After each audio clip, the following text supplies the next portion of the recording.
Hello friends, welcome back to the channel. In this video I am going to tell you one of the very important and useful tips for all the students who are going to appear in the examination.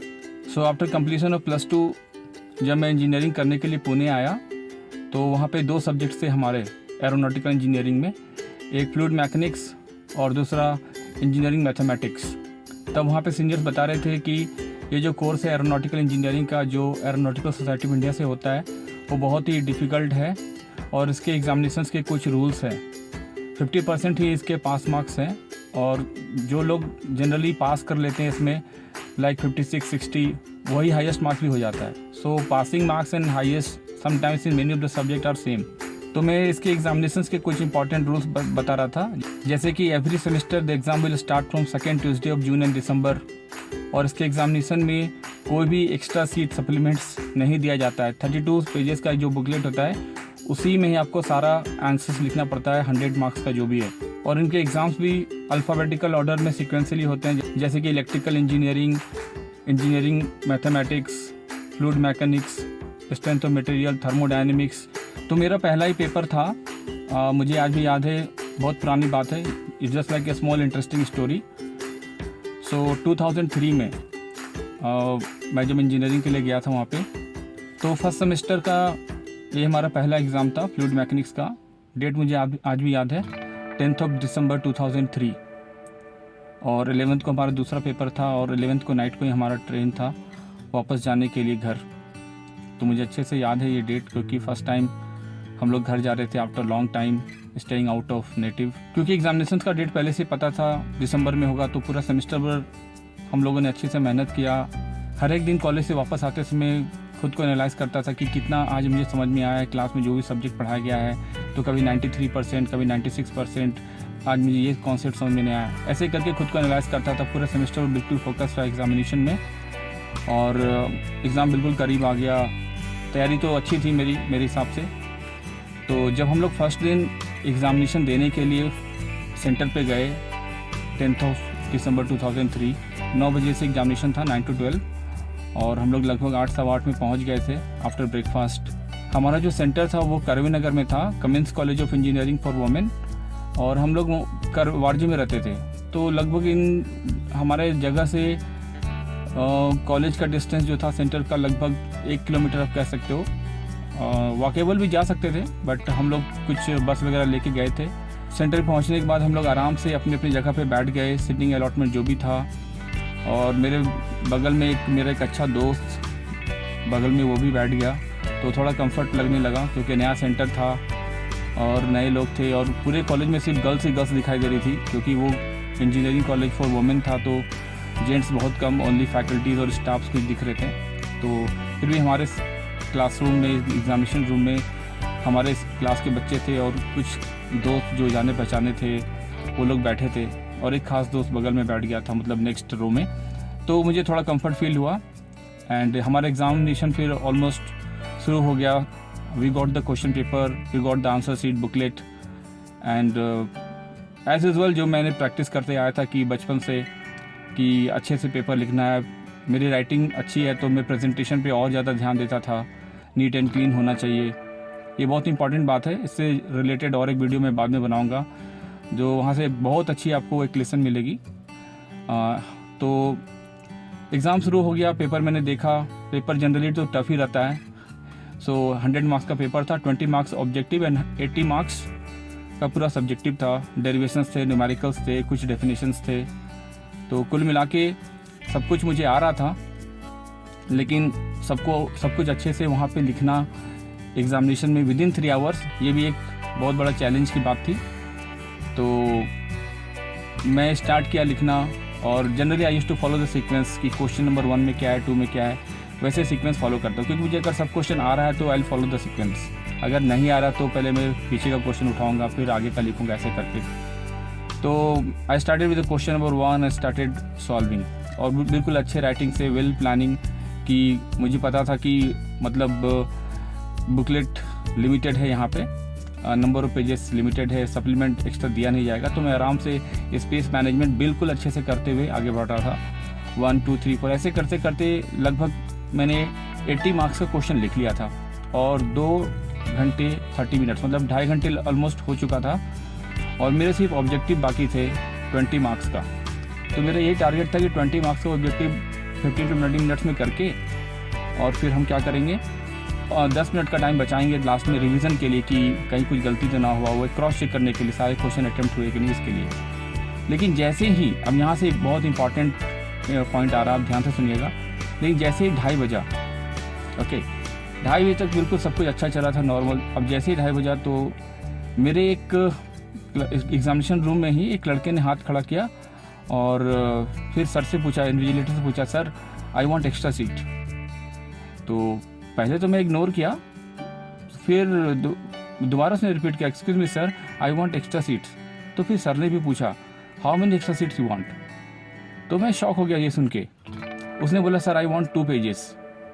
तो sir ने फिर उसे वापस अपने पास बुलाया, इधर आओ, और फिर आने के बाद उसको प्यार से समझाया कि you don't know that there is no extra supplement will be given in this examination.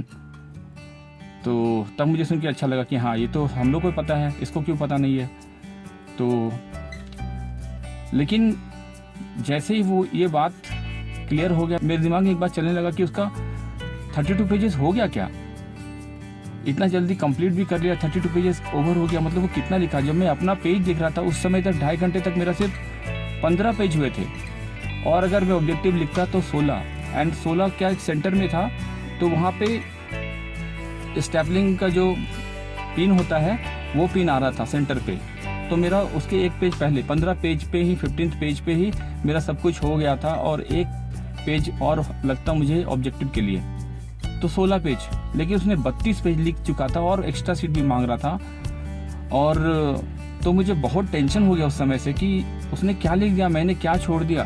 फिर सबसे पहले मैं एक सीक्वेंस में गया चेक करने के लिए कि प्रॉब्लम कहाँ पे आ रहा है। तो सबसे पहले मैंने सर से पूछा कि sir this is the only question paper, we have 1 page और do we have extra questions.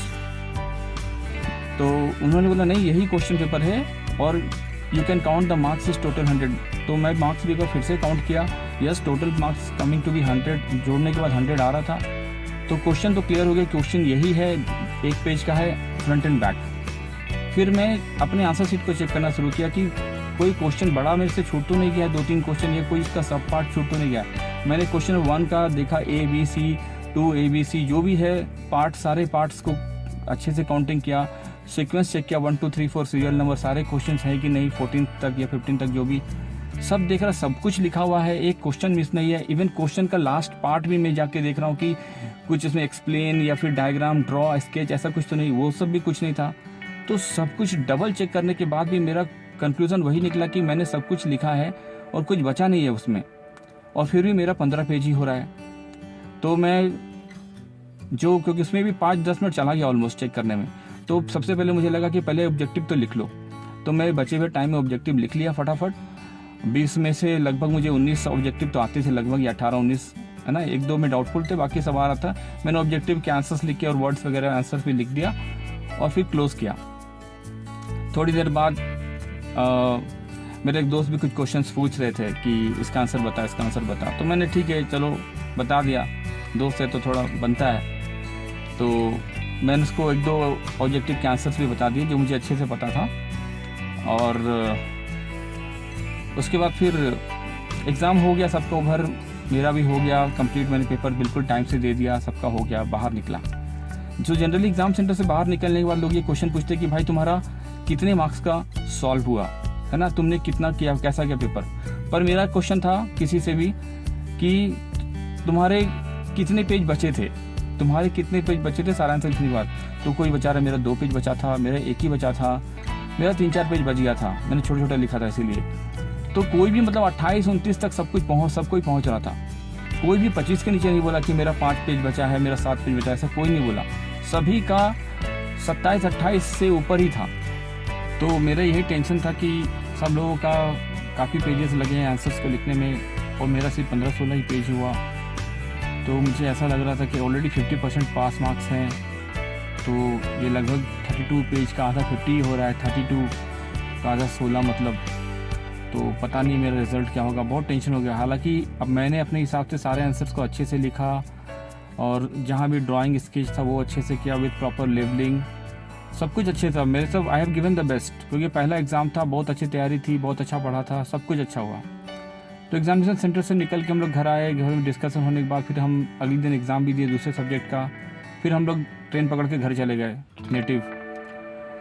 और वहाँ भी बहुत लोगों ने पूछा, मैंने बताया एग्ज़ाम तो अच्छा गया, बट जब तक रिज़ल्ट नहीं आता कुछ कह नहीं सकते, क्योंकि पहला एग्ज़ाम है, लिखने का तरीका अलग है, काफ़ी टफ इंजीनियरिंग है, इससे माना जाता है एरोनॉटिकल इंजीनियरिंग को। तो मैंने वेट किया कि जब तक रिज़ल्ट नहीं आता कुछ कह नहीं सकते, बट एग्ज़ाम अच्छा गया मेरे हिसाब से।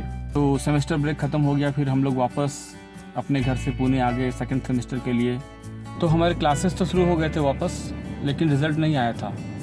फिर अचानक एक दिन रिज़ल्ट आ गया, और रिज़ल्ट किस तरह बताया गया मुझे क्लास में, उसके लिए भी एक स्टोरी है। तो ऊपर लिंक मिलेगा, आप बाद में देख सकते हो उसे। बहुत ही इंटरेस्टिंग स्टोरी है वो। एंड जब रिज़ल्ट आया तो मैं आपको डायरेक्टली रिज़ल्ट बताता हूँ। सो हमारे एक सर थे, पी रणदीवे सर, बहुत ही अच्छा पढ़ाते थे, फ्लूइड मैकेनिक्स एंड थर्मोडायनेमिक्स। मुझे उनका पढ़ाया बिल्कुल अच्छे समझ में आता था। तो सर ने रिज़ल्ट बताया कि all India topper in fluid mechanics is from our college and this classroom. और उसके बाद उन्होंने नाम लिया, Sanjeev got the highest marks in fluid mechanics, he got 85 marks out of 100। तो ये रिज़ल्ट बताते ही सारे क्लास के बच्चे ने काफ़ी ज़ोर से क्लैपिंग शुरू कर दिया। तो मुझे एहसास हुआ कि बहुत दिन के बाद लोग मेरे लिए क्लैपिंग कर रहे हैं क्लास में, और बहुत अच्छा लगा जान के कि रिज़ल्ट पॉजिटिव आया है और इतना अच्छा रिज़ल्ट आया है। I was very happy to know the result of fluid mechanics.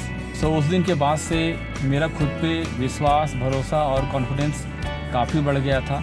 So I hope you also got the lesson कि कोई भी काम, कोई भी टास्क आपको मिलता है तो आप उसे बिल्कुल अपने तरीके से, अपने हिसाब से, अपने सोच बूझ से काम करें। ये ना देखें कि कोई दूसरा क्या कर रहा है, कोई तीसरा कैसे कर रहा है, और उसको देखकर टेंशन लेना या फिर उसको देखकर बिल्कुल परेशान रहना कोई मतलब की बात नहीं है। सो उस दिन के बाद से मैं सारा काम बिल्कुल अपने हिसाब से करता हूँ, अपने सोच समझ से करता हूँ, और कभी दूसरे का कॉपी नहीं कि वो क्या कर रहा है, कैसे कर रहा है। जो मुझे बेस्ट आता है, I always try to give the best in all the task given to me, जो भी मुझे करना चाहिए। So keep on watching the channel for more interesting and informative video like this, and do not forget to like, share and subscribe the channel. Thank you.